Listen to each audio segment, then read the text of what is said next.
So I'm not sure if there's anyone that can relate to this, but I just noticed today that it's me. I mean, I knew it's me. I knew I was the problem.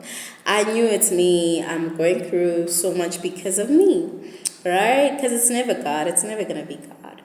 Anyway, so God told me, do this. He told me do this, write the letter. I wrote it a couple of months down, and then I wrote it on paper about more than a week ago, and I dropped it, right?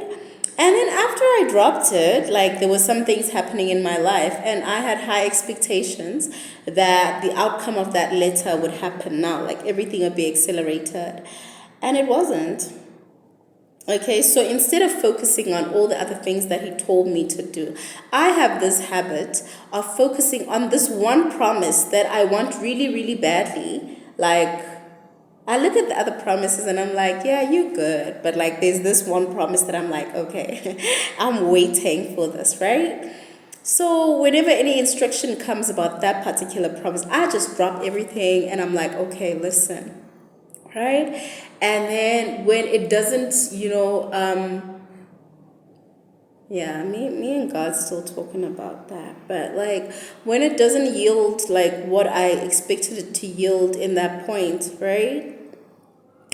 Then I get really frustrated and I get stuck and I get frozen and I don't do like not frozen because I can't get frozen, but like I get stuck and I do nothing else. Everything just stops because I'm just waiting, my eyes like this, waiting for that thing.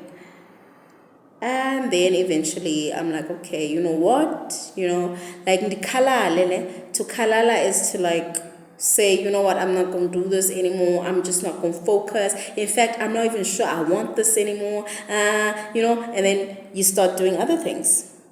Or you start focusing on the other things that you want and stuff like that. Yeah. So yeah, that's what the last week or two has been, and it's been a lot of disbelief, a lot of anger, a lot of I can't even put it to words, but yeah, if you felt like that, God understands.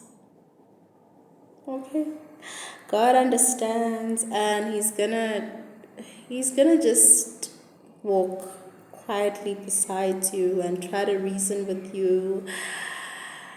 He understands, okay? Just notice the pattern, pray to break the pattern, okay? Pray not to be so single minded, because, I know the world encourages that single mindedness. I'm just looking at this, and it's very easy to be single minded when you're feeling under pressure and certain areas of your life are, you're just feeling, But yeah, ask God for wisdom in those moments. Ask to pick up that pattern, that thing that has you focusing, ultra focused on it, so that all the other things that you're supposed to be doing in this moment have to kind of take a back seat because you're focusing on that one promise.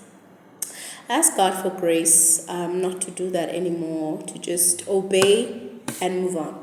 Obey and carry on to the next thing, because there's always like a next thing. Okay, I hope this blesses you, and I hope it helps you pick up. No, I'm looking at this dimple because forever I've wanted a dimple, so I don't even know if it's there. But yeah, I hope this helps you like see things in perspective a little bit and examine what it is in your life that you just zoom into. Whenever God speaks regarding that, you just zoom into and you want to look at nothing else. I will see you next time God gives me a word, or next time I just realize something. Well, yeah. Bye.